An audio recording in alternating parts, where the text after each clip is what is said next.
Canal Gameplay, escute áudio novel. Se inscreva. Veja essa gameplay irada enquanto escuta. Sistema de Inteligência Diária. Parte 58. Capítulo 394. No início da primavera, a neve ainda caía em abundância no território do norte. O comboio avançava lentamente, as rodas de madeira rangendo surdamente sobre o solo congelado. O comerciante solista Solton apertou mais o casaco, mas mesmo assim sentia o frio cortante. Ele franziu a testa, olhando para o vasto e branco território do norte à sua frente, com um tom de desdém na voz. Ao longo do caminho, ele ouviu pessoas mencionarem mais de uma vez que Lord Louis, o Senhor da Maré Vermelha, estava construindo o castelo principal mais luxuoso do território do norte, algo ainda mais exagerado do que a Fortaleza de Prata ou a Catedral do Dragão Sagrado. Toda vez que Solton ouvia isso, tinha a sensação de estar ouvindo uma piada. Como poderia uma revista do território do norte, por mais esforço que dedicasse, transformar pedras em um milagre? Velho John, sinceramente não entendo como o senhor tolera este lugar miserável. O inverno na capital imperial é 100.000 vezes melhor do que aqui. Ele bufou, falando como se estivesse deliberadamente exibindo seu conhecimento. Participei de banquetes na Fortaleza de Prata e ouvi música sacra na Catedral do Dragão Sagrado. Ouvi dizer que seu território da Maré Vermelha construiu um novo castelo principal, que coisa. Na minha opinião, são apenas uns caipiras empilhando pedras um pouco mais alto, querendo se achar. Ele ergueu a mão, gesticulando para a distância. O lugar mais luxuoso aqui não é a antiga fortaleza do Duque Edmund? Aquilo não passa de uma grande gaiola de pedra. Mesmo que seu Lord Louis seja rico, será que ele consegue transformar pedra em ouro? O velho John apenas sorriu e não contestou. Meu senhor, acorde. Chegamos à cidade da Maré Vermelha. Solton estava cochilando na carruagem, sentindo-se grogue devido aos solavancos. Ao ouvir isso, ele franziu a testa e abriu os olhos sonolento. Antes que pudesse reclamar, estendeu a mão e puxou a cortina. Uma luz ofuscante invadiu o ambiente, e ele sentiu como se tivesse sido atingido por um jato de água fria, sua mente clareando instantaneamente e de forma significativa. As queixas que ele estava pronto para proferir ficaram presas em sua garganta, e ele não conseguiu pronunciar uma única palavra. As luzes do distrito exterior estavam distribuídas ordenadamente, como se tivessem sido medidas com uma régua. Mas o que realmente o silenciou foi o castelo principal, situado na parte mais profunda da cidade. Não era a fortaleza do território do norte que ele havia imaginado, rústica, sombria e cheia de veios de pedra cinzenta. Solton ficou paralisado na carruagem, cabeça erguida completamente imóvel. A primeira coisa que lhe chamou a atenção no castelo principal foi sua forma extremamente perfeita. Não havia nenhuma das fendas nas rochas comuns no território do norte, nem qualquer musgo crescido devido a anos de vento e geada. Toda a estrutura parecia um bloco de ferro arrancado violentamente de uma montanha, polido até que não se pudesse encontrar uma única imperfeição. As paredes externas tinham uma curvatura interna opressiva, e olhando de baixo para cima, a sensação era de estar sendo observado por um gigante adormecido. A sensação de estar envolvido fez com que os joelhos de Solton tremessem levemente ao vento. 4 torres erguiam-se da estrutura semelhante a uma espinha dorsal do castelo principal, suas cúpulas de cobre vermelho emitindo um tênue brilho avermelhado sob o céu sombrio, como brasas enterradas no ferro. A mais impressionante era a Torre Oeste, erguida na encosta íngreme. Sua silhueta era nítida, como a de uma águia gigante de aço com as asas dobradas, repousando silenciosamente na linha da neve. Inicialmente, Solton esperava que Cidade da Maré Vermelha fosse como outros territórios no território do norte, repleta de pedras brutas e vigas de madeira simples. Mas quanto mais se aproximava, mais detalhes conseguia ver escondidos por trás da enorme silhueta. Entre as torres, uma luz única tremeluzia suavemente, constante como a respiração. Vapor branco jorrava das frestas, serpenteando ao redor da nevasca com o vento, formando uma fina camada de névoa quente ao redor do perímetro do castelo. E os dispositivos gigantescos que envolviam as paredes, revelando apenas ligeiras curvas metálicas, pareciam esqueletos à espreita. Essas coisas não emitiam som algum, mas Solton inexplicavelmente sentia que o estavam observando. Pela primeira vez, teve o pensamento absurdo de que aquele lugar não pertencia aos mortais. Não por piedade, mas por um senso instintivo de entrega. Ele quase teve vontade de se ajoelhar, como um rato diante da sombra de uma besta gigante, com medo de olhar para cima. Isto é um castelo? Sua garganta estava seca. Não, parece algum tipo de... Ele não conseguia descrever. Seu olhar recaiu sobre o totem do sol ardente de bronze, acima do portão principal. Ele pairava silenciosamente, mas parecia observar todos que se aproximavam. Velho John. Solton conseguiu falar. Quem exatamente? É Lord Louis. O velho John não respondeu imediatamente, simplesmente olhou para a cidade com uma expressão solene. Ele é o nosso sol, sussurrou ele. Era final de primavera. A linha da neve no território do norte tinha acabado de recuar, mas o céu ainda não estava completamente limpo. O ar carregava o cheiro mofado do musgo e uma névoa úmida e fria. Essa umidade era mais difícil de suportar do que os ventos secos e frios do inverno, parecendo penetrar deliberadamente nas articulações. Para os antigos nobres do território do norte, esta ainda era uma época desagradável. As capas estavam sempre enlameadas, as solas dos sapatos sempre escorregavam, e se alguém não tomasse cuidado, o reumatismo se instalaria nos joelhos e nas costas. Madame Helena estava de pé nos degraus da carruagem, levantando a saia por hábito. Embora os degraus já tivessem sido limpos há muito tempo, ela permanecia inconscientemente cautelosa. Ela não tinha vindo sozinha. Não muito longe dali, Louis segurava sua filha caçula de 2 anos, enquanto com a outra mão segurava Outers, de 5 anos. tranquilizando-a silenciosamente para que não fugisse. Emily segurava o braço dele e com a outra mão, segurava seu irmão de 8 anos, Isaac, como se estivesse levando 2 crianças para passear. Sif vestia sua armadura de couro ajustada ao corpo, caminhando um pouco atrás com um olhar casual, porém habitualmente atento aos arredores, ocasionalmente trocando um olhar cúmplice com Louis. A família estava alinhada, parecendo particularmente afetuosa em meio à lama da primavera do território do norte. O tempo tinha sido relativamente generoso com a senhora Helena. Alguns fios de prata apareceram em suas têmporas, mas ela não demonstrava muito cansaço. Acontece que as dificuldades do território do norte sempre a faziam pensar um passo à frente dos outros, seja em relação à lama ou ao castelo que se erguia não muito longe à sua frente. Era um castelo cuja construção ela vira durar mais de 4 anos. A partir dos esboços iniciais que Louis espalhou sobre a mesa, ele mencionou que todos poderiam morar juntos no castelo, já que estava sendo construído em um tamanho tão grande. Desde a primeira viga de ferro fundido ainda fincada na lama até os dias de hoje, com todos os andaimes removidos, o castelo principal se erguia completo diante de seus olhos. A construção levou 4 anos e 3 meses. Durante esse período, a Maré Vermelha se transformou de um território nascente em um nome incontornável em todo o território do norte. E esta cidade também evoluiu daquilo que outros viam como um projeto de vaidade para a maior maravilha arquitetônica do território do norte. Vyril avançou para operar o portão. Respirou fundo, e com um puxão vigoroso de ambas as mãos, o som das engrenagens se encaixando ecoou imediatamente por toda a guarita. Clique e estalo, clique. O som era grave, mas não estridente, mais parecido com o de um gigante adormecido se virando lentamente. O portão da cidade, com meio metro de espessura e dupla camada, fechou-se sob a ação de engrenagens e correntes. A camada externa era de ferro fundido, a camada interna era composta de madeira macia e painéis isolantes. A porta inteira era como uma parede negra, bloqueando completamente o vento e a umidade externos. No instante em que o último raio de luz foi engolido pela fresta do portão, o ruído externo foi silenciado. O mundo ficou em silêncio. Apenas os ecos tênues sob seus pés permaneceram, juntamente com o murmúrio baixo da água passando lentamente por um cano no interior da estrutura da parede. Helena relaxou os dedos inconscientemente. Antes de entrar, ela segurava a saia com força, com medo de sujá-la de lama. Agora percebeu que a havia soltado em algum momento. Ela olhou para os próprios pés. O chão pavimentado com obsidiana estava imaculado, sem manchas de lama, sem água parada, nem mesmo as marcas de umidade comuns no final da primavera. O chão estava ligeiramente quente, e ela podia sentir um conforto indescritível até mesmo nas solas dos sapatos. Os tubos geotérmicos funcionam o dia todo, utilizando veios de calor subterrâneos rasos para a circulação, explicou Mike, que caminhava à frente. Ele acrescentou, enquanto os veios de calor não secarem, a cidade inteira ficará aquecida. O diretor do departamento de artesanato e projetista-chefe da cidade permanecia ereto como uma estátua, como se não estivesse apenas caminhando, mas apresentando toda a cidade ao seu senhor. Embora já ocupasse uma posição de destaque na Maré Vermelha, e até mesmo em todo o território do norte naquele momento, sua expressão ainda demonstrava um nervosismo e uma excitação inconfundíveis.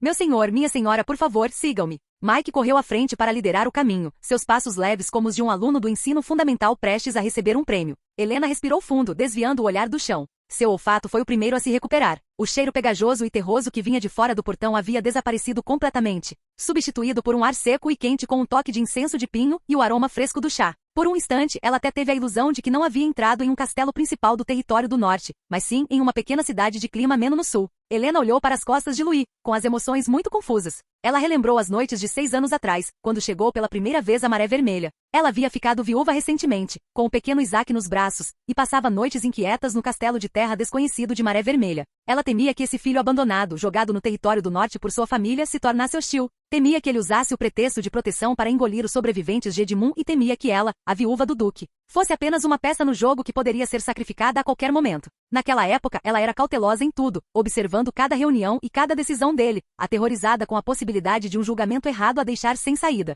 Mas agora Louis, por meio de seus atos concretos, já havia enterrado aqueles antigos medos e suspeitas no fundo do coração dela. Já fazia muito tempo que ela não acordava assustada no meio da noite. Isaac disse a ela, entusiasmado, olha o que meu cunhado me ensinou hoje. O grupo virou a esquina e continuou em frente, onde o corredor interno, geralmente escuro, do castelo de repente se abriu para uma vista ampla. Uma parede externa inteira havia sido completamente demolida e substituída por um painel transparente que se estendia do chão até o teto abobadado, brilhando intensamente. Quando Helena virou a esquina, seus passos pararam visivelmente por meio segundo. Aquela não era a arquitetura do território do norte que ela conhecia. Parecia estar caminhando sobre uma ponte suspensa no céu. Embora claramente houvesse chão sob seus pés, ela sentia uma ilusão perturbadora de estar suspensa no ar. Isto é, Helena sussurrou, respirando fundo. Ao olhar por esse longo corredor, toda a cidade da Maré Vermelha se estendia abaixo, desde a linha da neve ao longe até os postes de luz próximos. Tudo visível sem obstruções. O vento estava isolado lá fora, e apenas a luz adere suavemente ao vidro, tornando até a respiração mais leve. Ao ouvir as palavras de Helena, Mac finalmente não conseguiu se conter, ficando entusiasmado como se tivesse sido tomado por uma chama. Senhora, isto é a maior conquista da oficina de vidro este ano.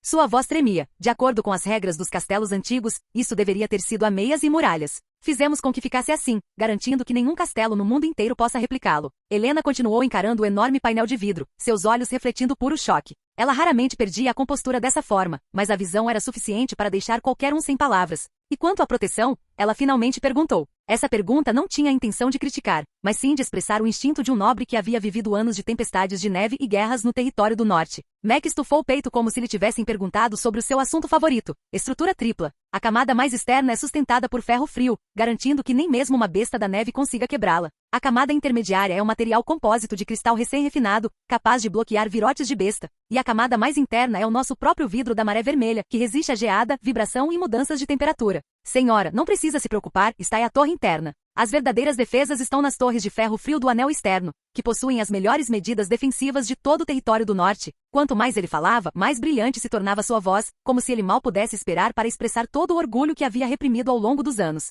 Helena soltou um suspiro suave, e a surpresa em seu coração finalmente se dissipou. Louis não interrompeu, simplesmente ficou atrás de Mac, casual e gentil, deixando Mac falar sem parar. Havia duas pequenas figuras em frente ao vidro. Outers e Isaac. Outers, de 5 anos, estava se esforçando para ficar na ponta dos pés e embaçar o vidro com um hálito. Isaac, de 8 anos, estendeu os braços, tentando desenhar um círculo maior do que ele próprio. As pontas dos dedos traçavam arcos no vidro, deixando marcas embaçadas temporárias que desapareciam rapidamente com a temperatura. Após terminar seu desenho, Isaac tinha o hábito de olhar para trás, para Louis. Não havia medo em seus olhos, nem bajulação cautelosa, apenas uma expectativa pura, como se aguardasse uma crítica. Meu desenho está bom? Louis não os repreendeu por pararem de sujá-lo, nem demonstrou a severidade de um ancião. Ele pegou casualmente a filha recém-nascida que Sif lhe entregou, segurando a menina de 2 anos nos braços com uma só mão, e caminhou até o vidro. A névoa que pairava sobre as crianças ainda não havia se dissipado completamente. Ele ergueu a mão, tirou um lenço e primeiro enxugou delicadamente um pouco da umidade que grudava no nariz de Isaac. Depois repetiu o movimento para limpar as marcas de mãos no vidro. Seus movimentos eram casuais, como arrumar a própria mesa de casa. Não se aglomerem para olhar. Tomem cuidado para não baterem a cabeça, ele simplesmente os lembrou. Isaac mostrou a língua e obedientemente deu meio passo para trás. Após o breve intervalo, enquanto todos continuavam a percorrer o corredor interno, Mac finalmente aproveitou a oportunidade e conduziu o grupo ao banheiro próximo ao quarto principal. Meu Deus, há outro pequeno detalhe inteligente aqui, ele não pôde deixar de dizer, lançando um olhar para a expressão de Louis. Louis deu uma risadinha, levando a mão à têmpora para massageá-la. Hoje não é a convenção dos artesãos. Vamos ser breves. Mac relaxou um pouco, caminhou até a porta de madeira escura e a empurrou, abrindo-a. Lá dentro havia um banheiro espaçoso, com lajes de pedra clara nas paredes, e o chão ainda estava quente. Ele caminhou até a esquina, segurou a maçaneta de latão de acabamento primoroso e deu-lhe um leve giro. Zumbido. Acompanhado por uma vibração quase imperceptível, um jato de água cristalina e fumegante jorrou da torneira, respingando na bacia de pedra e criando pequenas ondulações. O vapor subia lentamente pela sala, trazendo um calor relaxante. Usamos o calor geotérmico das camadas subterrâneas para aquecer a água subterrânea e, em seguida, bombeá-la usando uma válvula de pressão, disse Mac, controlando-se para não falar com muita empolgação. Meu Deus, está disponível 24 horas por dia, sempre que você ligar. Helena deu um passo à frente e colocou a mão no jato de água. A temperatura da água estava perfeita, nem muito quente nem muito fria, como lajes de pedra que tivessem sido banhadas de sol o dia todo. No território do norte, isso era quase um luxo. Ela não conseguia parar de pensar no antigo castelo na cidade da Alabarda de Gelo. Mesmo após a reforma, o mofo aparecia nos cantos a cada estação. A água para lavar tinha que ser carregada balde por balde pelos criados, e quando chegava às mãos, antes mesmo de esquentar, já estava gelada. Mas agora, com uma simples alteração, os sistemas subterrâneos de toda uma cidade estavam funcionando para esse único fluxo de água. Em seguida, o grupo subiu a escada em espiral até o último andar da torre principal. As criadas já esperavam à porta. Uma luz suave iluminava o quarto, e doces recém-assados e chá quente de frutos silvestres estavam dispostos sobre a longa mesa. O ar carregava um leve aroma adocicado, permitindo que a pessoa se livrasse da maior parte do cansaço do dia ao entrar. Outers esfregava os olhos sonolento nos braços de Sif. Emily estava sentada no sofá, pegando casualmente um doce e levando-o à boca, parecendo genuinamente faminta. Louis colocou a filhinha nos braços sobre uma almofada macia, confiou-a a uma criada e serviu chá quente a todos os outros. As crianças tagarelavam em volta do prato de doces, parecendo relaxadas pela primeira vez em muito tempo. Apenas Isaac não se juntou à animação. Ele estava de pé diante da enorme janela de vidro, com as mãos cruzadas atrás das costas, observando os postes de luz que se cruzavam e as filas de carruagens que se moviam incessantemente lá embaixo. Um leve ar de superioridade, próprio de uma pessoa de alto status, surgiu inconscientemente em seu rosto jovem. Louis aproximou-se e parou atrás dele. Isaac. O que você acha desta parede? Isaac ficou atônito por um momento e inconscientemente estendeu a mão para tocar o vidro, mas imediatamente a retirou. É muito duro, muito transparente e, provavelmente muito caro. Louis deu uma risadinha. Muitos lords gostam de se confinar dentro de grossas muralhas de pedra. É seguro, eles não conseguem ver nem ouvir nada lá fora. Ele estendeu a mão e bateu no tapete perto dos pés, depois apontou para as luzes do lado de fora do vidro. Muros de pedra podem bloquear assassinos, mas também podem bloquear os famintos. Quem está dentro não consegue ver o frio lá fora, e quem está fora não consegue ver o que as pessoas lá dentro estão comendo.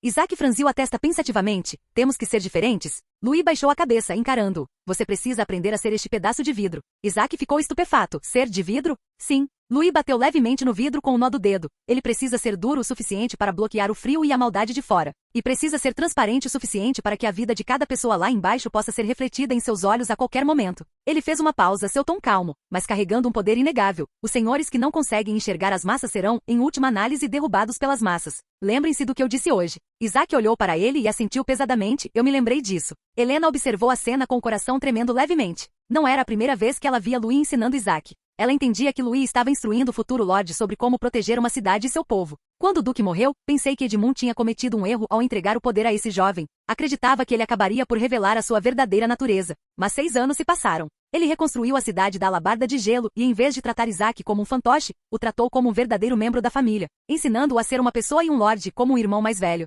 Ela pegou a xícara de chá, e a tensão na ponta dos dedos diminuiu suavemente. Lá fora, pela janela, a neve e o vento agitavam-se para além dos muros da cidade, e nuvens escuras pressionavam o horizonte. Contudo, lá dentro, o ambiente era acolhedor, como em outro mundo, repleto do aroma do chá e dos ecos persistentes das risadas das crianças num canto. Os nobres lá fora o chamam de tirano do inverno, ela sussurrou para si mesma. Isso porque eles não são dignos de se sentar ao lado do sol quente. Ele é um bom senhor, um marido confiável. Ela fez uma pausa, os cantos da boca se curvando levemente para cima. Mais importante ainda para mim, ele é o melhor cunhado de Isaac e o meu melhor genro. Helena finalmente exibiu um sorriso completamente relaxado. Capítulo 395. Durante a madrugada, o escritório ainda conservava um calor residual mesmo depois da família ter ido embora. Mas assim que a porta foi fechada suavemente, aquele calor recuou como uma maré, deixando apenas uma única lâmpada projetando a sombra longa e esguia de Louis. Ele estava sentado sozinho à escrivaninha, a suavidade em seus olhos desaparecendo gradualmente, substituída pela compostura característica de um lorde. Esse temperamento era como uma lâmina sendo embainhada novamente e sua afiação invisível, mas possuindo uma presença imponente e singular. Ouviram-se batidas na porta. Bradley empurrou a porta, segurando uma carta lacrada com cera vermelha escura. O selo de cera trazia o brasão da família Calvin, indicando que se tratava de uma carta confidencial urgente de nível máximo da família. Meu senhor, trata-se de uma carta endereçada pessoalmente pelo Duque. Louis ergueu os olhos com uma expressão tão firme que nenhuma oscilação emocional pôde ser percebida. Ele sequer demonstrou surpresa, porque há cerca de 2 semanas, o sistema diário de inteligência já havia atualizado as informações relevantes. O Duque Calvino havia se encontrado secretamente com o enviado papal Salomon, e um acordo secreto foi firmado. Por meio de ajuda financeira, Louis seria encarregado de desestabilizar o território do norte para conter o exército imperial do norte.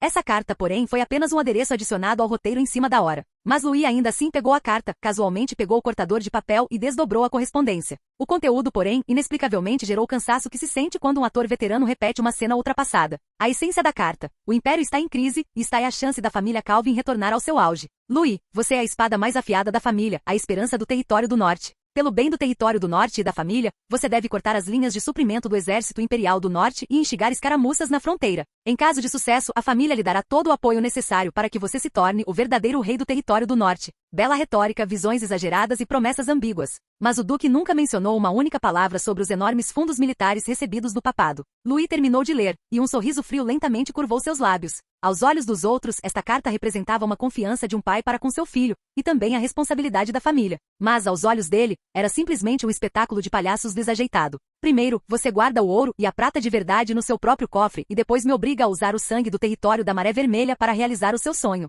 Pai, você acha que eu não entendo, ou acha que vou fingir que não entendo? Os olhos de Louis revelavam a indiferença e o tédio de alguém que havia desmascarado um plano. Louis entregou a carta a Bradley, deu uma olhada. Esta é a grande visão do meu pai. Bradley pegou a carta e leu linha por linha, franzindo a testa cada vez mais. Ele não sabia que o Duque havia desviado fundos militares, mas era inteligente o suficiente para perceber o quão perigosa essa situação era para o território da Maré Vermelha. Cortar o fornecimento de suprimentos e provocar o exército do norte significava colocar todo o território da Maré Vermelha em um barril de pólvora. Isso não era apoiar Louis, era empurrá-lo para um precipício. A mão do velho mordomo tremeu ligeiramente enquanto segurava a carta. Ele compreendia a astúcia de seu antigo mestre. Jovem mestre Bradley baixou a voz, este assunto, o risco é muito grande. Embora o Império esteja atualmente caótico, o Exército do Norte ainda é um exército de ferro. Assim que interferirmos nos suprimentos, eles rotularão a Maré Vermelha como rebelde. Não importa quão boas sejam as promessas da família, primeiro precisamos sobreviver a esse golpe inicial. Louis deu uma risadinha e disse com leveza, você também viu? Ele quer dar um golpe e conseguir algo sem fazer nada. Louis amassou a carta desplicentemente formando uma bola, e a jogou na lixeira próxima. Já que meu pai acha que eu consigo me virar sozinho, disse Louis, levantando-se e fixando o olhar no enorme mapa do território do norte na parede. Então seguirei meu próprio caminho. Mas não seria mais a família Calvin que tomaria as decisões por ele tomaria as decisões por todo o território do norte. Bradley, a razão pela qual o pai está tão ansioso para intervir neste momento crítico é que ele também sentiu o cheiro de sangue. A noite estava silenciosa, com apenas a luz bruxuleante da lareira dançando no escritório. Louis estava parado junto à janela, sua sombra alongada. Seu tom era calmo, mas causava arrepios. Bradley ficou estupefato. O que o jovem mestre quis dizer? Louis ergueu os olhos, fitando o céu escuro ao longe, como se visse o caos da capital imperial através da escuridão. Minha fonte de inteligência me disse que o regente está morrendo. O que Bradley engasgou, quase perdendo o controle da voz. Na situação atual, o regente era o último pilar da ordem no Império. Assim que ele ruir, os príncipes imperiais se despedaçarão sem hesitação, os comandantes das legiões hastearão seus respectivos estandartes e declararão independência. E o Império se partirá de cima a baixo, como uma casa gigante despojada de suas vigas de aço. Louis prosseguiu. Quando o regente morrer, o sul mergulhará no caos, e a capital imperial ficará ainda pior.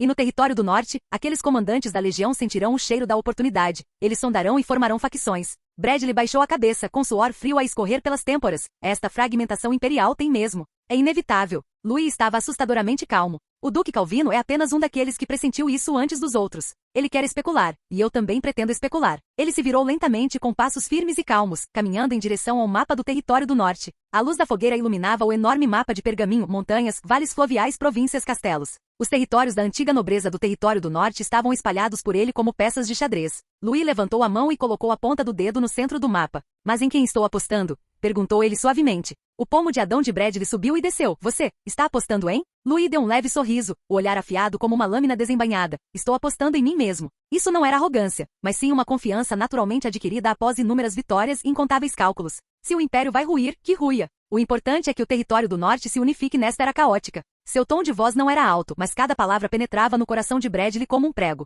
Num momento como este não podemos, de forma alguma, ser peças de xadrez de outrem. Devemos integrar toda a nobreza, todas as forças armadas e toda a capacidade produtiva do território do norte. Bradley olhou para ele sem expressão. Louis prosseguiu, não apenas para sobreviver à tempestade que se aproxima, mas para dar o próximo passo.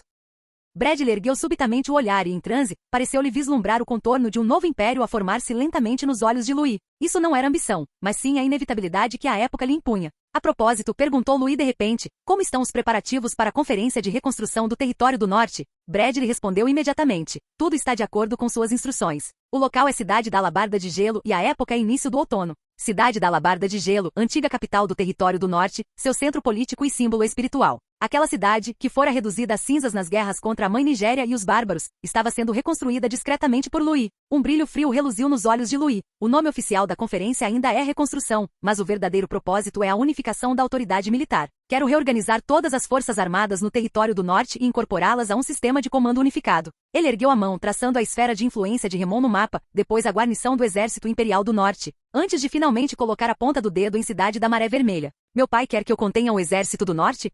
Zombou Louis. Não, ele me subestima demais. Um verdadeiro jogador de xadrez, jamais joga no tabuleiro de outra pessoa. Fortaleza da Rocha Cinzenta. O vento frio açoita as muralhas de ferro, o som era como de uma fera roendo o portão lá fora. A Fortaleza da Rocha Cinzenta erguia-se entre o norte e o sul, como uma comporta forjada em ferro negro, dividindo todo o território do norte em dois. Tochas foram colocadas a cada 5 metros ao longo do corredor, as chamas dançavam ao vento frio, iluminando as cabeças ressecadas das bestas demoníacas nas paredes, fazendo-as parecer excepcionalmente horrendas como troféus e avisos em um só. Dentro da sala de conferências, a luz da lareira tremeluzia. Akermangrel estava sentado no assento principal, sua figura robusta lembrando um urso pardo ereto. Ele estava sentado casualmente, mas toda a sala parecia ter ficado com a pressão do ar mais baixa, a aura opressiva peculiar de um comandante veterano da legião. O vice-comandante Fernand, da 14ª Legião, e o comandante Soros, da 7ª Legião, estavam sentados de cada lado dele. Ambos eram confidentes de seus respectivos comandantes de legião, encarregados de representá-los em reuniões de alto nível como essa na fronteira. Enquanto os dois homens estavam sentados ao lado de Akerman, suas golas estavam encharcadas de suor, mas nenhum deles ousou desabotoá-las.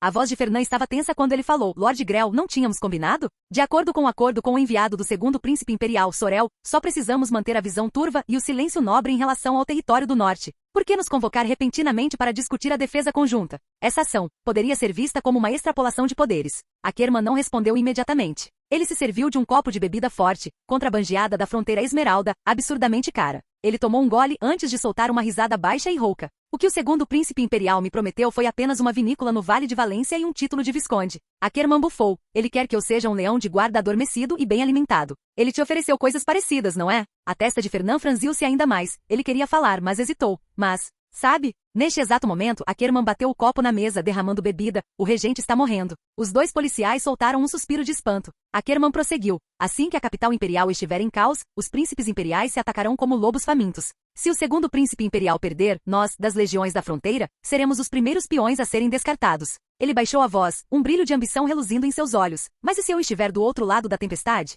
Se eu conseguir me tornar o governador do território do norte, detentor do aço mais resistente e da maior quantidade de carvão do império, não importa quem se torne o novo imperador, eles terão que me conceder o título de duque hereditário. É claro que seus benefícios também não serão pequenos. Soros umedeceu os lábios ressecados. Meu senhor, o senhor realmente pretende engolir o território do norte? Ackerman se levantou, caminhou até o mapa e bateu o dedo em Cidade da Alabarda de Gelo. Abram os olhos e vejam. Desde a Batalha do Ninho da Mãe e a Batalha do Cemitério, a família Edmund está extinta. 9 das 10 renomadas ordens de cavaleiros de honra do território do norte desapareceram. Ele esboçou um sorriso desdenhoso. Quanto àquele Louis, é só um garoto. Não se deixem enganar pelos seus truques chamativos. Os verdadeiros líderes do território do norte morreram nas mãos da Mãe Ninho e dos bárbaros. Ackerman abriu o pergaminho sobre a mesa com um tapa, revelando um documento intitulado Rascunho de Defesa Conjunta do Território do Norte. No entanto, lá dentro havia um plano de divisão terrivelmente detalhado. A 17ª Legião controlaria todas as passagens e a arrecadação de impostos no território do norte, efetivamente tomando o controle de toda a região norte. A 14ª Legião ocuparia a área da mina de ferro negro ocidental, garantindo uma fonte estável de armas e equipamentos. A 7ª Legião controlaria as planícies orientais e as rotas comerciais, dominando diretamente as vias comerciais mais férteis e prósperas do território do norte.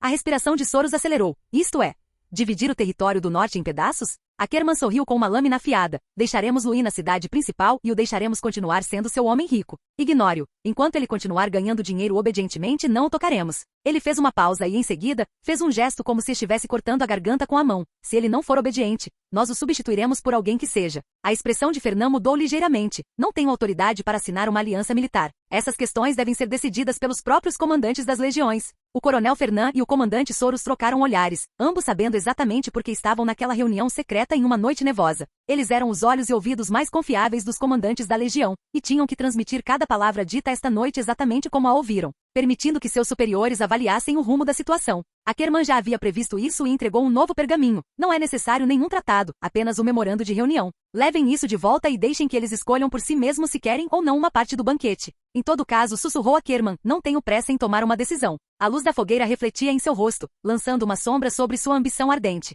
A tempestade batia com força nas janelas, como se todo o território do norte estivesse mergulhando em um abismo. Ackerman estava sentado no banco principal, aparentemente calmo, mas sentia o coração em chamas. Ele tinha uma vaga sensação de que essa poderia ser a única chance em sua vida de dar um salto para o verdadeiro círculo da nobreza. A glória da 17ª Legião não passava de uma linha em uma lista de mérito militar. O verdadeiro status de nobreza exige terras, hereditariedade e recursos que deixam a família imperial cautelosa. E agora que o império estava à beira do colapso, o território do norte, uma terra aparentemente árida, abrigava os veios de minério mais cruciais, as rotas de distribuição de grãos e a nascente indústria da Maré Vermelha. Se ele conseguisse assegurar essa área, poderia gravar o nome Ackerman na nova história do império. O punho de Ackerman se fechou silenciosamente sob a mesa. Eu absolutamente não posso deixar que aquele pária da família Calvin monopolize o território do norte. Esta é a única maneira do meu clã Ackerman ascender aos escalões superiores do império. Depois que os dois homens saíram, Ackerman recostou-se na cadeira, como se tivesse acabado de montar o tabuleiro de xadrez em sua mente. Próximo passo, não há necessidade de se precipitar em hostilidade. Ele ergueu o queixo, sinalizando para que seu oficial de confiança desse um passo à frente.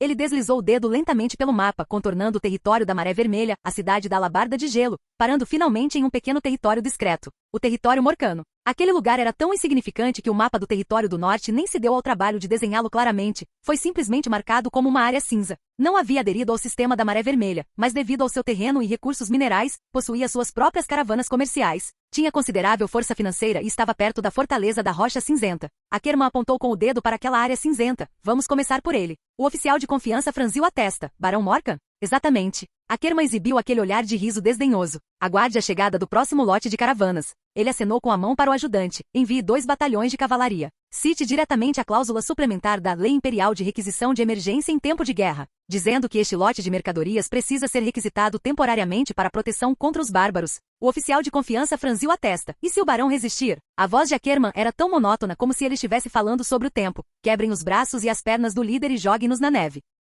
O silêncio tomou conta da sala. Portanto, Ackerman realmente pretendia engolir o território do norte. O oficial de confiança não conseguiu evitar baixar a voz. Mas, e se o território da Maré Vermelha interferir? Maré Vermelha? Ackerman zombou como se tivesse ouvido uma piada. Estou respeitando a dignidade dele. Não vou tocar nas caravanas dele nem no grupo de torcedores fanáticos dele. Ele gesticulou no ar, mas Morka é diferente. Ele não é vassalo de Louis e não faz parte do sistema da Maré Vermelha. Se Louis ousar interferir, Ackerman baixou a mão e deu um leve toque na quina da mesa. Então posso imediatamente acusá-lo gravemente de interferir em assuntos militares e de acumular tropas para benefício próprio. O oficial de confiança respirou fundo, sentindo um arrepio percorrer a espinha. Ackerman havia preparado uma desculpa para cada passo. Não importava como Louis reagisse, ele encontraria uma razão para continuar expandindo. Ackerman inclinou-se para frente, batendo com o punho no território de Morkan. Se ele permanecer em silêncio, isso prova que a Maré Vermelha é apenas um tigre de papel. Os nobres do território do norte que estão à espera para ver o que acontece irão imediatamente ficar do meu lado. E esta terra será como um buffet? Poderei comer o que quiser. Se ele se apresentar, aproveitarei o momento para pressioná-lo a se opor ao império, atribuindo-lhe o crime de rebelião.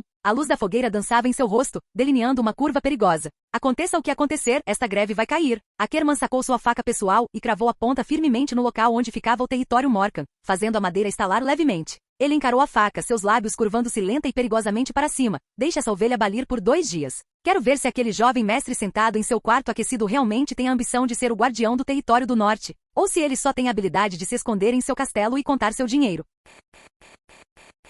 Capítulo 396. O final do verão no norte nunca parecia verão de verdade. O vento trazia o frio de uma leve nevasca, ervas daninhas amarelas e murchas se amontoavam perto do chão, e uma fina camada de neve já era visível nas encostas mais altas, como se o inverno estivesse fazendo uma sondagem precoce. Garrett cavalgou, encolhendo o pescoço. Ele era originalmente um cavaleiro formal da família Malkan e primo do barão Malkan. Devido à sua perspicácia e habilidade em lidar com situações sociais, o barão o escolheu especificamente para gerenciar os arranjos das rotas comerciais. Ele entendia de etiqueta e relações humanas, e era melhor do que outros cavaleiros em lidar com guarnições, postos avançados e praças de pedágio. Gradualmente toda a operação da caravana foi entregue a ele. Por mais de uma década, ele acompanhou pessoalmente cada lote de mercadorias, tanto para proteger esses recursos vitais que podiam ser trocados por grãos em nome do barão, quanto porque conhecia muito bem as regras do norte. Se as mercadorias não fossem vigiadas pessoalmente, poderiam desaparecer a qualquer momento. Ele percorria essa rota comercial há mais de 10 anos e acreditava ter acertado tudo com cada posto de pedágio e cada guarnição. Até mesmo Lord Ackerman da Fortaleza de Rocha Cinzenta recebia vários lotes de seu ferro vermelho preto gratuitamente todos os anos.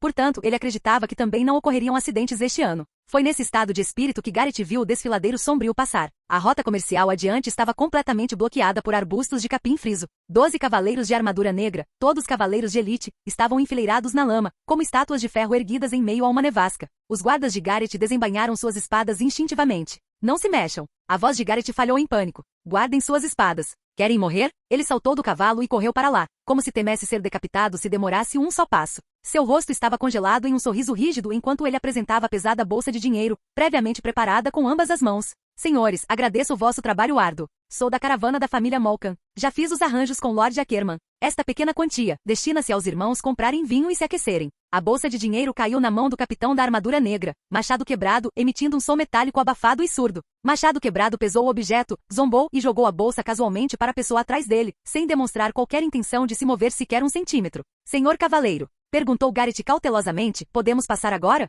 Machado quebrado estava sentado em seu alto cavalo, apontando para o comboio. As pessoas passam. As mercadorias ficam. O sorriso de Garrett finalmente se desfez, e ele sentiu como se tivesse levado um banho de água fria. Senhor, esses são itens essenciais para a sobrevivência, destinados a serem trocados por grãos de inverno. Eu já paguei a taxa de praxe ao comandante da legião. De acordo com as regras, o pagamento garante a passagem. Machado quebrado repetiu em voz baixa, regras. Ele esporeou o cavalo, dando um passo à frente. No território da 17ª Legião, meu martelo é a regra. No instante seguinte, um pesado martelo de guerra de cabo longo, imbuído de energia de batalha, atingiu violentamente o ombro de Garrett. Rachadura. O som de ossos se quebrando era assustadoramente nítido no cânion. Garrett foi imediatamente derrubado de joelhos na lama, incapaz de emitir qualquer som devido à dor. Apenas seus lábios se contraíram. Os cavaleiros da guarda avançaram com os olhos vermelhos, mas caíram instantaneamente como se fossem trigo sendo colhido. Os cavaleiros de armadura negra eram bem treinados e implacáveis. Cada golpe preciso, firme e mortal, sem qualquer hesitação. Garrett tremia por inteiro de dor, mas ainda assim lutava com a voz rouca. Você está violando a lei imperial?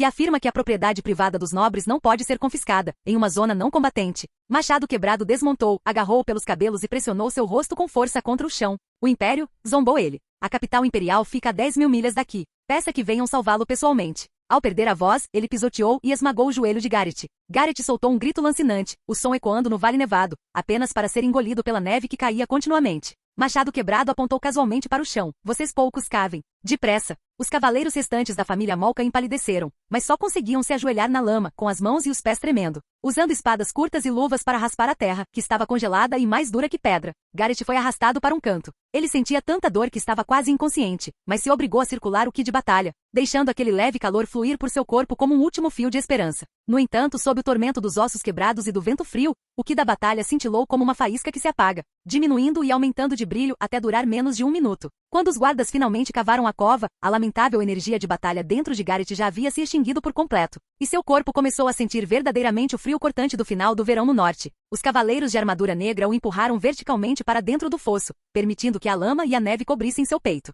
A lama gelada comprimia seus órgãos internos, e cada respiração era como engolir lascas de ferro enferrujado. O vento e a neve caíam em seus olhos vermelhos, ardendo como agulhas, mas seu pescoço estava congelado, impossibilitando que ele levantasse a cabeça. Sua consciência oscilava repetidamente entre a asfixia e a lucidez. Tentou gritar, mas só conseguiu emitir um gemido fraco antes de finalmente afundar por completo. Machado Quebrado então encontrou um jovem cavaleiro aprendiz, que estava tão apavorado que suas calças estavam molhadas e ele nem conseguia segurar sua espada. Machado Quebrado agarrou pela gola, arrastou-o até a entrada do vale e apontou para a cidade da Alabarda de Gelo. Saia daqui. Avise aqueles figurões que estão se preparando para a conferência de reconstrução. Ele se inclinou, com sangue fresco escorrendo pelas aberturas de sua armadura. No norte, se quiser viver, aprenda a se ajoelhar e entregar suas mercadorias. O jovem cavaleiro escapou às pressas e desapareceu no vento e na neve. Os cavaleiros de armadura negra conduziram os vagões carregados de minério, deixando rastros profundos na lama por um longo tempo. No cânion, apenas aquela cabeça permanecia exposta acima da neve, os olhos bem abertos, como se ainda se recusasse a acreditar que aquele final de verão havia se tornado seu túmulo. O vento e a neve do início do outono no norte caíam fora da cidade da Alabarda de Gelo como lâminas brancas estilhaçadas, derramando-se lentamente do céu e cobrindo tudo. Faltavam vários dias para o início da conferência de reconstrução, e nobres e representantes de famílias chegavam um após o outro, longas filas formando uma faixa branco-acinzentada na neve. Mas, no instante em que atravessaram os portões da cidade, o mundo pareceu se dividir em dois. Lá fora era um deserto árido com um vento frio cortante e neve até os tornozelos, mas lá dentro, o vapor subia, como uma cidade-estado de ferro respirando na planície nevada. Os diversos senhores, nobres e representantes familiares pararam de repente, atônitos, no momento em que desmontaram dos cavalos. O chão não tinha lama nem terra congelada, mas sim uma superfície lisa cinza escura que refletia as sombras. De ambos os lados da rua, os postes de luz mana estavam perfeitamente acesos, os núcleos de luz alquímica dentro das cúpulas pulsando incessantemente, fazendo com que toda a cidade parecesse desperta e pulsante na noite. Não eram as caras lâmpadas de cristal encontradas nos salões nobres, mas sim luminárias civis confiáveis e resistentes ao frio, produzidas em massa pela oficina da Maré Vermelha. Mesmo assim, sua quantidade era tanta que muitos nobres engoliam em seco inconscientemente. Mais adiante, uma imponente torre de ferro exalava lentamente uma névoa branca. O vapor subia para o céu noturno, fazendo com que as pessoas acreditassem erroneamente que uma lua branca e desfocada estivesse suspensa sob o céu da cidade da Alabarda de Gelo. Aquela era a torre de aquecimento. Toda a circulação geotérmica e de vapor para todo o distrito fluía dali, mantendo o rigoroso inverno do lado de fora. Isto é a cidade da Alabarda de Gelo? Alguém exclamou boquiaberto. A cidade da Alabarda de Gelo fora reduzida a cinzas após a Batalha do Ninho da Ninhada. Poucos acreditavam que pudesse ser reconstruída em apenas alguns anos, e ninguém previa que se tornaria uma cidade tão monstruosa. Os nobres de várias regiões se dividiram imediatamente em 3 grupos com reações bastante distintas. Os nobres da facção da Maré Vermelha caminhavam bem na frente. Suas roupas eram confeccionadas com a mais recente tecnologia da fábrica Têxtil Maré Vermelha, apresentando um brilho suave e excelente aquecimento. Os estilos até começaram a imitar as tendências urbanas da Federação Esmeralda. Caminhavam com as costas eretas e passos leves, como se finalmente tivessem entrado em seu próprio território. Alguns se vangloriavam discretamente de seus recentes dividendos das ações da Maré Vermelha, outros discutiam o aquecedor de novo estilo que seria lançado em breve, e a maioria simplesmente começava cada frase com Lord Louis num tom repleto de orgulho incontido. Eles caminhavam ostensivamente não por imprudência, mas porque cada rua e cada poste de luz desta cidade lembravam aos que os rodeavam que tinham apostado na pessoa certa. O outro grupo pareceu muito mais reservado. Esses eram os arrependidos. Eles também vestiam as roupas mais apresentáveis que conseguiam encontrar em seus territórios, mas ao lado dos nobres da facção da Maré Vermelha, a grossura dos tecidos, O caimento ruim das roupas e a falta de brilho das cores ficavam evidentes. Eles se reuniram em um círculo, discutindo em voz baixa como restabelecer contato com a maré vermelha. Alguns lançavam olhares furtivos para o castelo, com os olhos cheios de hesitação e timidez, os passos nem muito rápidos nem muito lentos, como se caminhassem sobre gelo fino. O último grupo permaneceu silencioso como sombras. Eram os antigos nobres que ainda observavam. Eles vieram para a cidade da Alabarda de Gelo com a intenção de encontrar falhas. Alguns até queriam verificar se o chamado milagre da maré vermelha era real ou uma farsa. Mas a jornada mostrou-lhes que a imensidão e o calor da cidade da Alabarda de Gelo eram como repetidos golpes de martelos de ferro pesados, destruindo sua arrogância. Um visconde de cabelos grisalhos olhou para a torre maciça e brilhantemente iluminada, que exalava lentamente calor à distância, sentindo o peito apertar. O Duque Edmund não era nada mais do que isso naquela época, murmurou ele baixinho, mas ninguém respondeu. Porque todos compreendiam que esta cidade não era uma réplica da época de Edmundo, era maior e muito mais avançada. Luís Calvino não estava reconstruindo o norte, ele estava reescrevendo o norte. E esses senhores, acostumados à velha ordem, enfrentaram apenas dois caminhos diante desta nova ordem.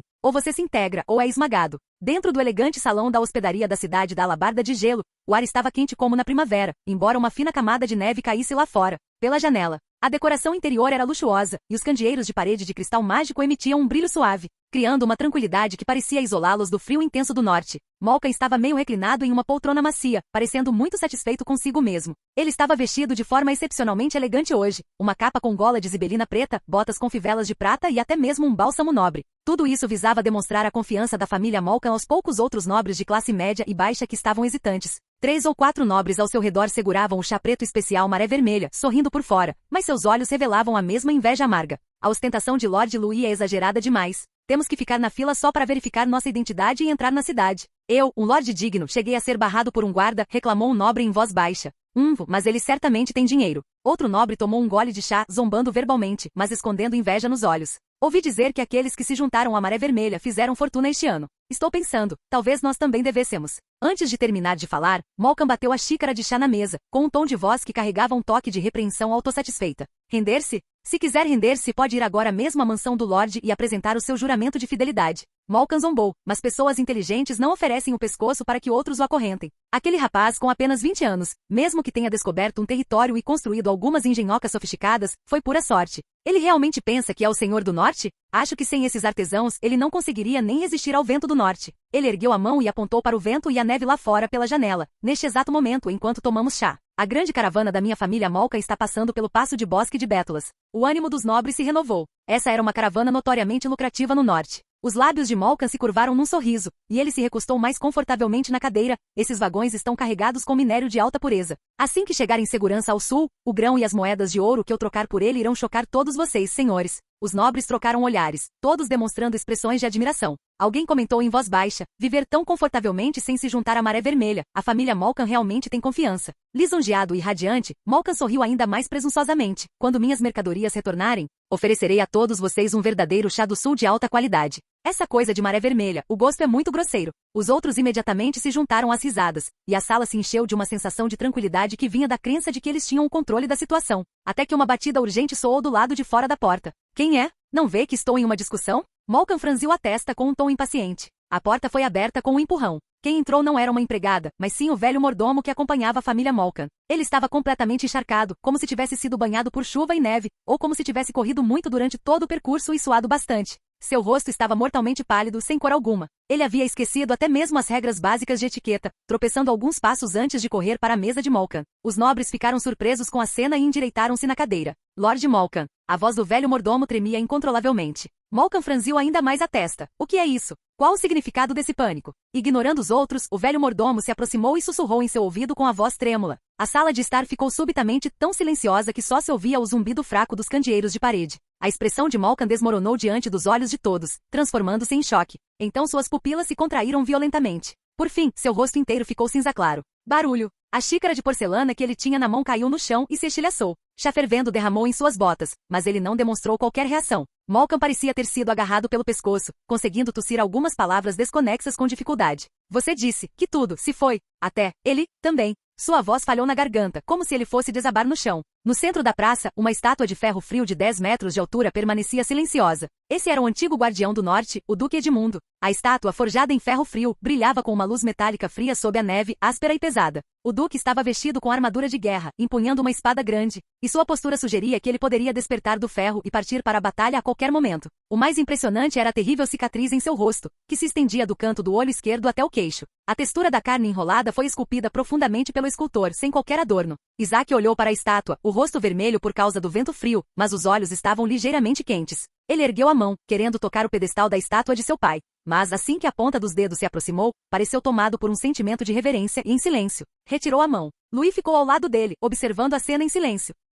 Cunhado. A voz de Isaac estava rouca. Os artesãos me perguntaram se deveriam suavizar um pouco a cicatriz do meu pai para que ele parecesse mais digno. Eu recusei. Louis assentiu com a cabeça. Você fez certo. Essa cicatriz vale mais do que qualquer medalha. Ele olhou para a escultura de ferro. 10 anos atrás, durante a sangrenta Batalha do Rio Negro, 3 tribos bárbaras se aliaram, reivindicando 10.000 machados de guerra, e tingiram de vermelho os rios do norte. O vento e a neve uivavam pela praça, mas a voz de Louis era clara. Quando a linha de defesa foi rompida, seu pai liderou a equipe de guarda pessoal, lutando contra a maré de bárbaros. Ele enfrentou sozinho 3 reis da guerra de sangue fervente. Louis estendeu a mão e tocou na cicatriz no rosto da estátua. Isto foi deixado por um dos reis da guerra pouco antes de morrer, mas seu pai pregou todas as cabeças deles nas muralhas da cidade da Alabarda de Gelo. Naquela noite, todos os bárbaros recuaram. A respiração de Isaac estava acelerada, como se fogo estivesse pressionando seu peito. Louis pressionou seu ombro, seu tom firme, porém enérgico. Lembre-se, esta cicatriz não é dor, é proteção. Essa é a verdadeira glória da família Edmund. Nesse instante, passos rápidos ecoaram na neve. Grey aproximou-se de Louis e ajoelhou-se. O Lorde Governador, Barão Garrett, está ajoelhado do lado de fora da mansão do Lorde, implorando por uma audiência.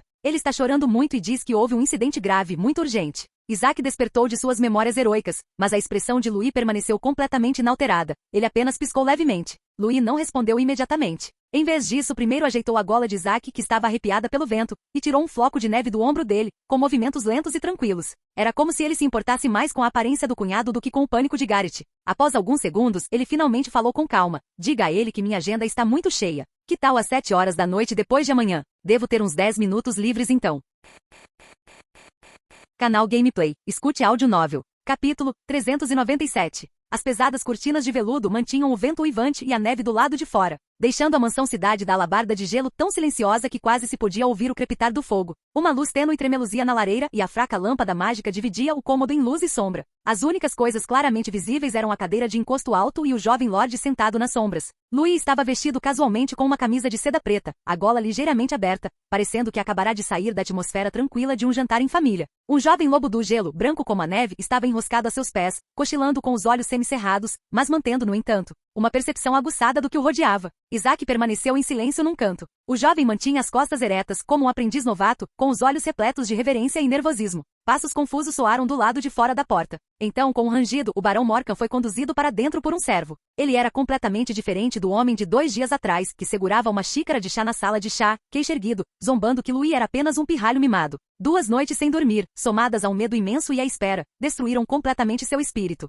Seu traje formal de veludo, caro o suficiente para comprar um pequeno terreno, estava amarrotado, seus olhos estavam escuros e seu cabelo, despenteado e desgrenhado. Ele foi praticamente empurrado para dentro da sala. Aquela caravana representava quase um ano inteiro de produção do território Morkan e era sua única esperança de adquirir grãos para o inverno. Pior ainda, quando escreveu para a Fortaleza da Rocha Cinzenta para se informar, recebeu apenas uma resposta fria. Para este assunto, pode consultar a opinião do Conde da Maré Vermelha. Isso o fez perceber plenamente que havia sido usado como moeda de troca em uma disputa política. Assim que o Barão Morkan atravessou a porta, desabou no chão com a voz trêmula. Conde, senhor, por favor, me salve. Louis ergueu os olhos e acariciou sem pressa a ponta macia da orelha do lobo do campo de gelo. O filhote soltou um gemido satisfeito. Morkan interpretou isso como um sinal de impaciência. Rapidamente, ele rastejou um passo para frente, com a voz embargada pelo choro. Ackerman, ele não segue as regras, não adere ao caminho dos nobres. Senhor, estou disposto a pagar. Essa remessa vale 10.000 moedas de ouro. Eu estou disposto a lhe dar 30% do lucro, contanto que me ajude a recuperar a mercadoria. A mão de Louis parou de repente.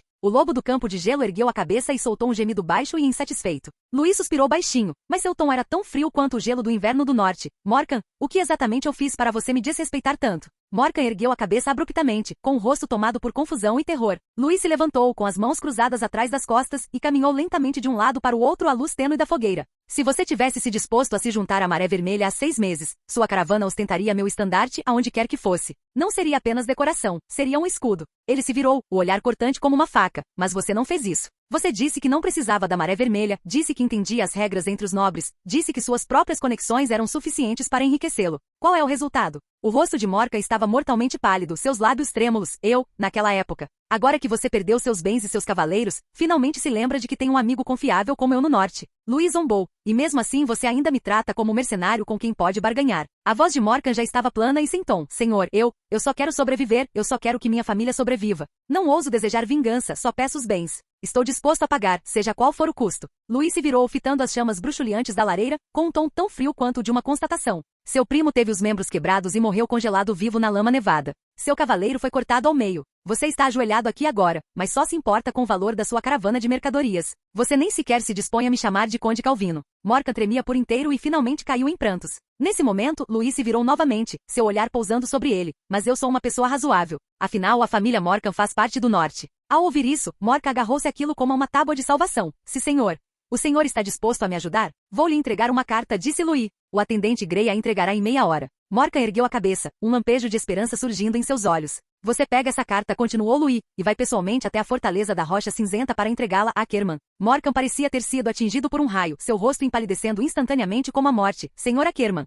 Aquele lunático vai me matar. Se você enviar um criado com a carta, disse Luís com leveza, ele o matará. Luís se abaixou encarando Morkan com um tom gentil. Você só precisa parecer suficientemente humilde, suficientemente sincero. Por minha causa, ele lhe devolverá uma parte das mercadorias. Isso é melhor do que perder tudo, não é? Morkan tremia por inteiro, mas finalmente se curvou, batendo com a testa com força contra os azulejos frios do chão. Sim, senhor. Conde senhor, pelo bem da família, eu irei. No entanto, no fundo, ele permanecia teimoso, até mesmo sinistro. Ele não se ajoelhou por respeito a Luís. Ele se ajoelhou porque estava desesperado e porque era mais provável que Ackerman o matasse imediatamente do que Luís. Sua mente trabalhava a mil. Contanto que conseguisse recuperar os bens, perder um pouco de dinheiro não importava. Contanto que a família fosse salva. Ele poderia abrir mão da sua dignidade. Enquanto Luís estivesse disposto a intervir por enquanto, Morkan permaneceria um nobre independente, sem ter que se humilhar verdadeiramente perante a Maré Vermelha. Mesmo que o medo tivesse dominado completamente, tornando quase impossível respirar, ele ainda rangia os dentes por dentro. Uma vez superado esse obstáculo, ele jamais se curvaria. Ele não seria o cão da Maré Vermelha, nem se submeteria de verdade.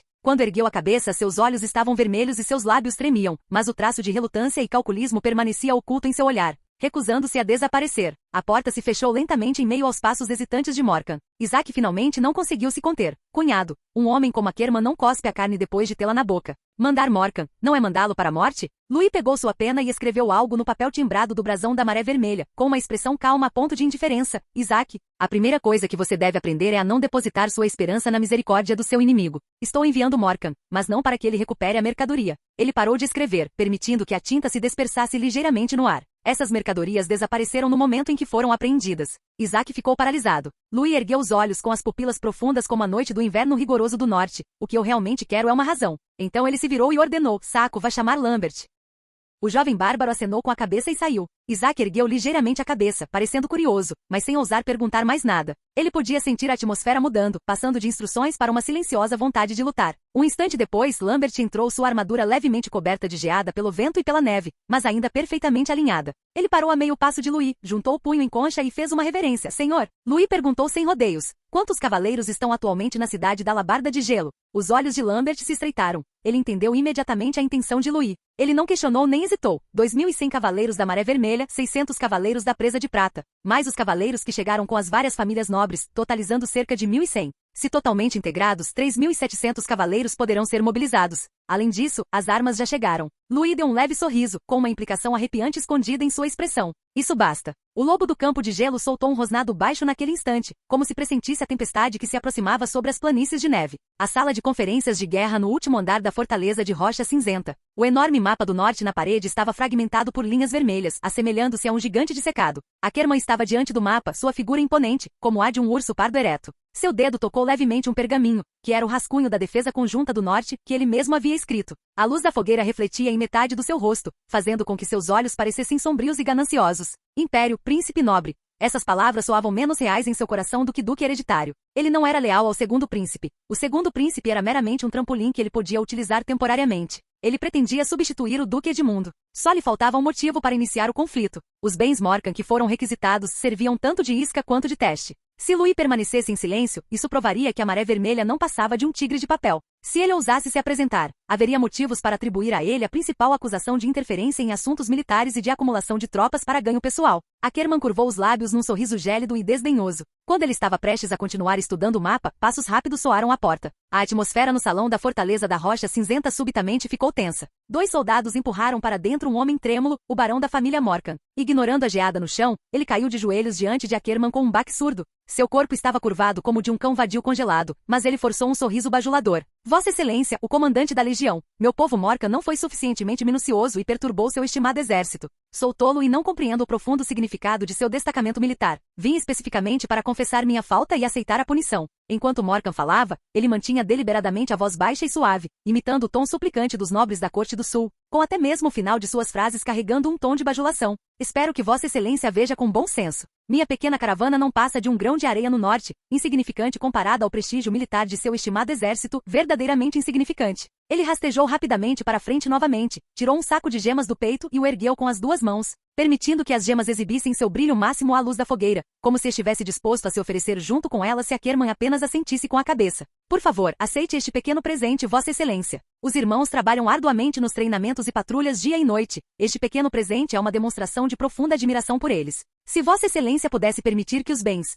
uma porção simbólica fosse devolvida, não pela quantidade, mas apenas para que eu tenha uma explicação para dar quando voltar para casa. Caso Vossa Excelência necessite de algum serviço no futuro, toda a casa Morkan certamente não ousará se esquivar. Sua escolha de palavras foi extremamente lisonjeira e elogiosa, elogiando Ackerman como se ele fosse o corregente de metade do norte, com cada frase incluindo a sabedoria de Vossa Excelência e o prestígio de Vossa Excelência. Até mesmo seu tom de voz soava como se ele estivesse lambendo as pontas das botas. Ackerman olhou para o saco de joias no chão e sua sobrancelha se contraiu levemente. Ele não era um homem totalmente desprovido de desejos. Esse tipo de nobre, que se humilhava até o pó, mas sabia exatamente como usar a retórica para lhe agradar, certamente lhe convinha. Normalmente, se Morkan tivesse sido um pouco mais esperto e cauteloso, talvez Ackerman o tivesse dispensado de vez com algumas palavras sem importância. Afinal, manter viva uma ovelha gorda e falante como aquela era mais lucrativo do que matá-la. No entanto, desta vez ele não estava em busca de ganhos tão insignificantes. Os bens anteriores, se 2 décimos pudessem ser devolvidos. Não, 1 décimo é suficiente, Vossa Excelência. Este pequeno está contente. Certamente louvarei Vossa Excelência como verdadeiro guardião do norte de agora em diante. Mas Morkan, alheio ao verdadeiro propósito de Ackerman, continuou a tagarelar.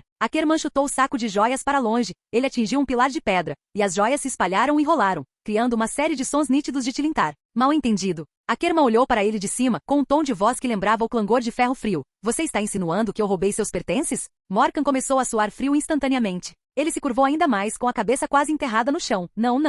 De jeito nenhum. Foi uma requisição. Foi uma honra. Esta criancinha está aqui para pedir a Vossa Excelência orientação. Ackerman acenou com a mão impacientemente, já preparado para que os soldados arrastassem aquele inseto repugnante para fora. Morkan rapidamente sacou sua última carta, a voz quase trêmula, mas mantendo desesperadamente a compostura esperada de um nobre. Lord Ackerman, o Lorde da Maré Vermelha, Lord Louis Calvino, confiou-me a entrega de uma carta pessoal a Vossa Excelência. Se Vossa Excelência tiver a gentileza de lê-la, certamente compreenderá seu profundo significado. A sobrancelha de Ackerman se contraiu. Parecia que Louis não era tão estúpido afinal. O envelope foi rasgado e ele começou a lê-lo palavra por palavra. A luz da lareira tremeluzia projetando sombras em seu rosto cada vez mais sombrio. Ackerman examinou a primeira linha e as veias em sua testa imediatamente saltaram. A 17ª Legião, Guardião Ackerman. Custodiante não era Sua Excelência o comandante da Legião nem Sua Excelência. Em vez disso, era um título temporário e desdenhoso, raramente usado até mesmo em documentos oficiais imperiais. A risada fria de Ackerman era profunda e perigosa. Ele continuou lendo. Quase todas as frases da carta ultrapassavam a linha da humilhação que os nobres menos toleravam.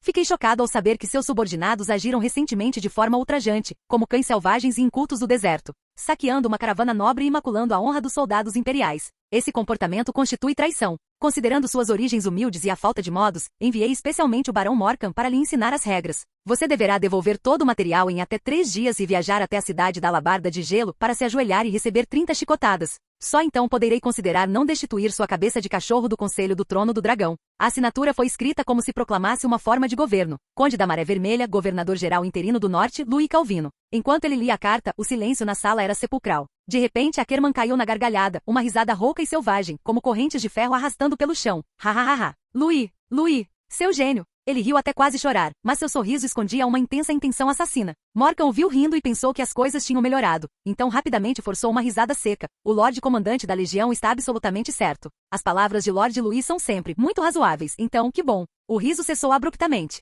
Os olhos de Akerman instantaneamente se tornaram frios, como se estivessem congelados. Me ensinar regras. Você trouxe esta carta aqui para me humilhar? O quê? O rosto de Morka empalideceu. Ele não teve tempo de reagir. Akerman desembainhou sua espada com a velocidade de um raio. Um clarão frio e sangue espirrou sobre o recrutamento conjunto de defesa do norte. A cabeça de Morkan rolou até o chão. O rosto ainda ostentando aquele sorriso bajulador, como se esperasse uma misericórdia inexistente antes da morte. Akerman olhou para a cabeça tragicômica e murmurou. Essa é a sinceridade que você me ofereceu. Ele chutou a cabeça bruscamente para longe. Muito bem, eu aceito. Usarei sua vida para abrir meu caminho para me tornar duque. Akerman saiu da sala privada carregando sua espada ensanguentada. A sala externa estava lotada de seus oficiais de confiança. Ao verem o sangue nele, todos prenderam a respiração simultaneamente. Akerman atirou a carta sobre a mesa, sua voz trovejando como um tambor de guerra.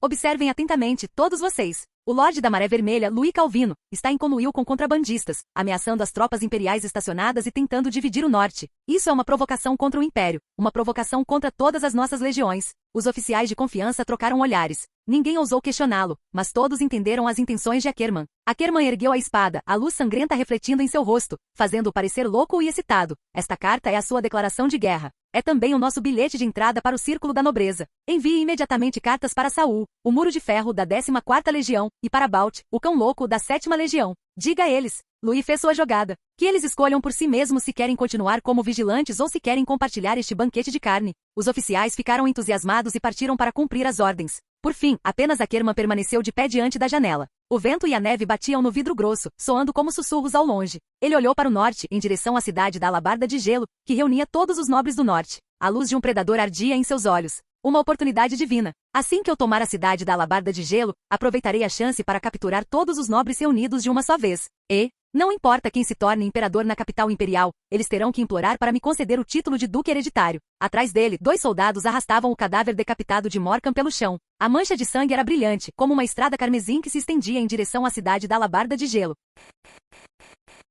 Capítulo 398. O enorme portão de ferro negro foi erguido lentamente, e a neve despedaçada deslizou da soleira, caindo na escuridão. Momentos depois, um rugido metálico que fez o peito vibrar soou. Os cascos de ferro da 17ª Legião emergiram das sombras. Não havia trombetas nem tambores nem cerimônia, apenas um som ensurdecedor de passos pesados. Milhares de cavaleiros com armaduras pesadas saíram em disparada do portão como se a própria escuridão tivesse ganhado forma física. Eles estavam cobertos da cabeça aos pés com armadura de placas de aço negro com bordas de ferro frio, e suas ombreiras eram gravadas com padrões em espiral que simbolizavam a tempestade. Cada cavaleiro era como uma arma forjada em aço e fúria, e os cavalos de guerra sob eles estavam cobertos por pesadas armaduras que cobriam metade do corpo. Sua respiração subindo em névoa branca, como lobos ferozes exalando. O chão tremia sob seus pés. A neve acumulada era rasgada, esmagada, espalhando estilhaços de gelo e pulverizada por seus cascos pesados. Na vasta planície nevada, eles não eram uma tropa, mas sim uma muralha de ferro negra em movimento. Opressivo, frio e implacável. Quando milhares de longas lanças foram erguidas em uníssono, o clang das extremidades das lanças atingindo as armaduras explodiu como um trovão, sacudindo a neve dos cedros distantes na encosta da montanha. Akerman Grell cavalgou na vanguarda. Seu cavalo de guerra de escamas negras era tão alto quanto uma besta mágica, sua crina erguida pelo vento frio, revestido de uma armadura pesada. Sua capa se abrindo na nevasca, como uma bandeira de batalha prestes a ser hasteada. Atrás dele, uma fila serpentina de armaduras negras, com vários quilômetros de extensão, movia-se ao seu lado. Cascos de ferro rolavam, armaduras raspavam no chão e lanças oscilavam, criando uma sensação de opressão avassaladora em meio ao vento e à neve. Ele sentia seu coração sendo impulsionado por essa torrente de ferro, o ritmo tornando-se cada vez mais vibrante, como se o impelisse para frente, cada vez mais para frente. Isso era poder, essa era sua verdadeira confiança. Ao chegarem à planície glacial, uma torrente de ferro também surgiu na outra extremidade do campo de batalha. Flanco esquerdo, 14ª Legião Muralha de Ferro. Era uma formação quadrada de cavaleiros pesados, rigorosamente ordenados e disciplinados como ferro. Seus passos eram firmes e pesados. Cada vez que avançavam ombro a ombro, era como uma muralha da cidade se deslocando lentamente sobre a neve. A formação de escudos era tão compacta que quase não se viam brechas, e a formação de lanças era tão uniforme como se tivesse sido medida. A neve que caía depositava-se sobre a armadura, deixando apenas uma fina camada de gelo branco, que era rapidamente dissipada pelo calor residual e pelos movimentos dos cavaleiros, revelando o aço negro frio e duro por baixo. Flanco direito, 7ª Legião, Lobo Louco. Embora seus estilos de armadura variassem, todos mantinham as insígnias e a sequência do exército regular imperial. No entanto, em suas ombreiras e capas, era possível ver muitos troféus das terras áridas do norte, ossos de animais branqueados, crinas secas e peles manchadas de bestas mágicas. Essas não eram decorações grosseiras, mas símbolos deixados por inimigos poderosos que eles haviam derrotado, representando o serviço meritório da 7ª Legião em anos de lutas sangrentas contra bestas mágicas na fronteira. Os 3 grupos de cavaleiros convergiram lentamente para a vasta planície de gelo. Quando o som dos cascos de ferro dos 3 exércitos se sobrepuseram, um estrondo pesado pareceu ecoar entre o céu e a terra, abafando até mesmo o uivo do vento, transformando-o em um lamento. Embora a 14ª e a 7ª Legiões juntas totalizassem 4.000 cavaleiros, diante dos 3.000 cavaleiros de ferro de Akerman, eles estavam contidos, como 2 matilhas de cães de caça cercando um rei-leão. Durante a marcha, os oficiais dos 3 lados realizaram uma breve e rigorosa confirmação tática em meio ao vento e à neve. A cavalaria pesada da 17ª Legião atuara como principal ataque, golpeando diretamente os portões e a linha defensiva central da cidade da Alabarda de Gelo. A formação muralha de ferro da 14ª Legião era responsável por proteger o flanco esquerdo, tornando-se uma espessa parede de escudos na neve branca, impedindo quaisquer ataques surpresa. Os cavaleiros Lobo Louco da 7ª Legião foram designados para patrulhar o flanco direito, responsáveis por cortar quaisquer rotas de fuga em potencial, especialmente as dos lordes e guardas que tentassem escapar pelos caminhos montanhosos. Aos olhos dessas 3 legiões, essa tática não exigia nenhuma dedução complexa. Elas não estavam enfrentando uma fortaleza totalmente preparada, mas sim um exército do norte debilitado por anos de guerra. Mais importante ainda, este foi um ataque surpresa. Os senhores do norte, que estavam reunidos naquele momento, jamais esperariam um ataque repentino. Ninguém esperava soldados em fuga, porque, em sua lógica, seria necessária uma batalha propriamente dita para produzir soldados em fuga. E desta vez, dificilmente foi considerado guerra. Aos olhos dessas tropas regulares endurecidas pela batalha, Cidade da Alabarda de Gelo era apenas um pedaço de carne gorda colocado em uma tábua de corte, esperando para ser fatiado. Tudo o que eles tinham que fazer era seguir a rota pré-determinada e esmagar tudo, reduzindo a neve despedaçada sob cascos de ferro e pontas de lança. Akerman cavalgava na vanguarda. O vento cortava como uma faca, mas bater em seu rosto só o deixava mais desperto e excitado. Ele relembrou a força das tropas, 7.000 cavaleiros contra uma cidade que acabará de ser reconstruída. Historicamente, no norte, batalhas dessa magnitude só ocorreram durante invasões bárbaras, mas desta vez, o iniciador não foram os bárbaros, mas sim ele, Akerman. Louis, Akerman deu uma risada profunda. Culpe seu azar por me encontrar justamente neste momento. Segundo informações da inteligência de Akerman, eram notícias extremamente boas. A força principal da Maré Vermelha não estava na cidade da Alabarda de Gelo. O que restava na cidade eram apenas cerca de 2.000 cavaleiros nobres improvisados. As novas obras defensivas ainda não haviam sido totalmente instaladas, e as muralhas da cidade tinham acabado de receber sua camada protetora final, tornando-as semelhantes a muralhas de barro semissecas que não resistiriam a uma carga de cavalaria pesada. Esta não era mais a cidade da Alabarda de Gelo. Aquela fortaleza outrora inexpugnável agora era carne mole que se desfazia com um simples pisão. Akerman já conseguia imaginar o futuro, cidade da Alabarda de Gelo capturada, os nobres do norte todos sob seu controle, e a fonte vital do aço e do carvão sob seu domínio. Quando o poder imperial mudasse de mãos, ele seria o oficial de maior mérito. Akerman Grell, Duque do Norte. Em meio ao vento e à neve ele ergueu sua lança e apontou para a cidade do norte. Haha, avancem! A maré de ferro rugiu e a terra recuou. A maior mobilização militar no norte em 30 anos como um gigante despertado avançou em direção à cidade da Alabarda de Gelo. Akerman tinha certeza. O resultado estava decidido. O vento e a neve na cidade da Alabarda de Gelo ainda uivavam, como se tentassem lembrar a todos os visitantes que aquele lugar fora outrora a ruína mais desolada do norte. No entanto, o grande salão de conferências era acolhedor e convidativo, como se 2 mundos estivessem separados por uma única porta. Lustres de cristal pesados lançavam uma luz dourada e brilhante, e o aquecimento a vapor recém-instalado nas paredes exalava calor lentamente, tornando o ar tão ameno quanto uma noite de primavera no sul. Lá fora, pela janela, soprava um vento gélido que cortava os ossos, mas aqui dentro, podia-se sentir o aroma doce dos doces e o perfume picante das bebidas alcoólicas.